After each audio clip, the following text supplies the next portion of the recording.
Hello welcome to recipes for recipients. ഇന്ന് share ചെയ്യുന്നത് കടലപ്പരിപ്പ് കൊണ്ട് നമുക്ക് എളുപ്പത്തിൽ തയ്യാറാക്കിയെടുക്കാൻ പറ്റിയ ഒരു സ്നാക്ക് റെസിപ്പിയാണ്. കടലപ്പരിപ്പ് പോളയാണ് തയ്യാറാക്കുന്നത്. കുറച്ച് സാധനങ്ങൾ കൊണ്ട് തന്നെ നമുക്ക് പെട്ടെന്ന് തയ്യാറാക്കിയെടുക്കാൻ പറ്റിയ നല്ല ടേസ്റ്റി ആയിട്ടുള്ളൊരു സ്നാക്കാണ് കേട്ടോ. അപ്പോൾ റെസിപ്പി നോക്കാം. 3/4 കപ്പ് കടലപ്പരിപ്പ് എടുത്ത് കഴുകിയിട്ട് ഒരു കുക്കറിലേക്ക് ഇട്ട് കൊടുത്തിട്ടുണ്ട്. ഇതിലേക്ക് 1 കപ്പ് വെള്ളം ഒഴിച്ചിട്ട് 3 വിസിലടുപ്പിച്ചൊന്ന് വേവിച്ചെടുക്കാം. കടലപ്പരിപ്പ് വേവിച്ചെടുത്തിട്ട് അതിന് വെള്ളമൊക്കെ ഊറ്റിക്കളഞ്ഞ് ഒരു മിക്സിയുടെ ജാറിലേക്ക് ഇട്ട് കൊടുത്തിട്ടുണ്ട്. ഇതിലേക്ക് 1 കപ്പ് പാൽ ഒഴിച്ചു കൊടുക്കാം. 4 മുട്ട പൊട്ടിച്ചൊഴിച്ച് കൊടുക്കുന്നുണ്ട്. പിന്നെ 1 കപ്പ് പഞ്ചസാരയും 4 ഏലക്കായും കൂടി ചേർത്ത് കൊടുക്കുന്നുണ്ട്. ഇതെല്ലാം കൂടി നന്നായിട്ടൊന്ന് ബ്ലെൻഡ് ചെയ്തെടുക്കാം. അപ്പോൾ ഇതുപോലെ നന്നായിട്ട് അടിച്ചെടുത്തിട്ടുണ്ട്. ഇനി പോള തയ്യാറാക്കാനായിട്ടുള്ള പാത്രം ചൂടാക്കി ഇതിലേക്ക് 1 ടേബിൾ സ്പൂൺ നെയ്യ് ഒഴിച്ചു കൊടുക്കുന്നുണ്ട്. നെയ്യ് ചൂടായി കഴിഞ്ഞാൽ ഇതിലേക്ക് കുറച്ച് കാഷ്യൂ നട്ട് ഇട്ട് ഒന്ന് ഫ്രൈ ചെയ്തെടുക്കാം. അപ്പോൾ ഇതിൻ്റെ അളവൊക്കെ നിങ്ങളുടെ ഇഷ്ടത്തിനനുസരിച്ച് എടുക്കാം. ഞാനിപ്പോൾ ഏകദേശം ഒരു 15 കാഷ്യൂ നട്ട് എടുത്തിട്ടുണ്ട്.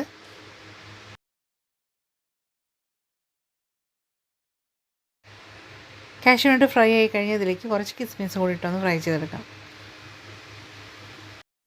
കിസ്മിസ് കൂടി ഫ്രൈ ആയി വന്നാൽ നമുക്കത് നെയ്യെടുത്ത് മാറ്റി വയ്ക്കാം. ഇനി ഇതിലേക്ക് നമ്മൾ തയ്യാറാക്കി വെച്ചിരിക്കുന്ന മിക്സ് ഒഴിച്ചു കൊടുക്കാം.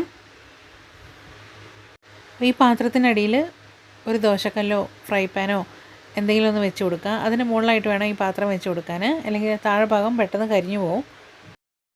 ഇനി മൂടി വെച്ച് ലോ ഫ്ലെയിമിൽ 20 അല്ലെങ്കിൽ 25 മിനിറ്റ് വരെ കുക്ക് ചെയ്തെടുക്കാം. ഒരു 15 മിനിറ്റൊക്കെ ആവുന്ന സമയത്ത് നമ്മൾ ഫ്രൈ ചെയ്ത് വെച്ചിരിക്കുന്ന കാഷ്യൂ നട്ട് കിസ്മിസൊക്കെ ഉണ്ടല്ലോ, അതൊന്ന് ഇതിൻ്റെ മുകളിൽ വെച്ച് കൊടുക്കാം.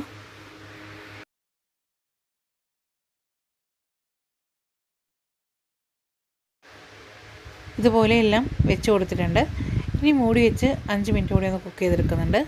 ഒരു സ്ക്രൂറോ ടൂത്ത് പീക്കോ എന്തെങ്കിലും വെച്ച് ഒന്ന് കുത്തി നോക്കിയിട്ട് അത് ക്ലിയർ ആയിട്ട് വന്നിട്ടുണ്ടെങ്കിൽ കുക്കായെന്ന് മനസ്സിലാക്കാം. അങ്ങനെ ഇത് നമ്മുടെ കടലപ്പരിപ്പ് പോള അവിടെ തയ്യാറായിട്ടുണ്ട്. ഇതൊരു പ്ലേറ്റിലേക്ക് മാറ്റാം. കട്ട് ചെയ്ത് കൂടി കാണിച്ചു തരാം കേട്ടോ.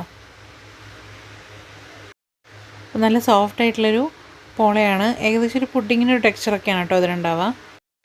മധുരമൊക്കെ ഈ ഒരു അളവിൽ തന്നെ ചേർത്താൽ മതി. പാകത്തിനുള്ള മധുരമാണ്. പിന്നെ താഴ്ഭാഗം ഒന്നും കരിഞ്ഞു പോകാതെ തന്നെ കിട്ടിയിട്ടുണ്ട്. അപ്പം തയ്യാറാക്കുന്ന സമയത്ത് താഴെ ദോശക്കല്ലോ അല്ലെങ്കിൽ ഫ്രൈ പാനോ എന്തോ വെച്ച് കൊടുക്കാൻ മറക്കരുത്. അപ്പോൾ ഇതുപോലെ ട്രൈ ചെയ്ത് നോക്കാത്തവരാണെങ്കിൽ ഒന്ന് ട്രൈ ചെയ്ത് നോക്കുക. ഫീഡ്ബാക്ക് അറിയിക്കുക. വീഡിയോ ഇഷ്ടമായിട്ടുണ്ടെങ്കിൽ ഷെയർ ചെയ്യാനും ലൈക്ക് ചെയ്യാനൊന്നും മറക്കരുത്.